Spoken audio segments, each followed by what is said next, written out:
ఈ సువాసినులు చేసేటటువంటి శ్రావణ మంగళవారం చాలా చాలా అద్భుతమైనటువంటి పరమ ప్రఖ్యాతమైనటువంటి ఆ నోముగా వ్రతంగా పరిగణింపబడుతుంది. ప్రతి ఏటా కూడా శ్రావణ మాసంలో వచ్చేటటువంటి మంగళవారాలలో శ్రావణ మంగళవారములుగా ఆ తిథిని నిర్ణయం చేసి సర్వమంగళాదేవతని ఉపాసన చేస్తారు. అంటే అమ్మవారు ఎప్పుడూ ఆవాహన అయ్యేది కలశలోకి ఆవాహన అవుతుంది.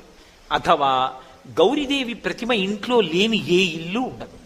కాబట్టి కనీసంలో కనీసం ఆ రోజు అమ్మవారి నామాలతో అమ్మవారికి పూజ చేసి ఆవిడికి నైవేద్యం పెట్టి వ్రతకల్పంలో ఏ కథ చెప్పబడిందో ఆ కథని భక్తి శ్రద్ధలతో విని తల మీద అక్షతలు ధరిస్తారు.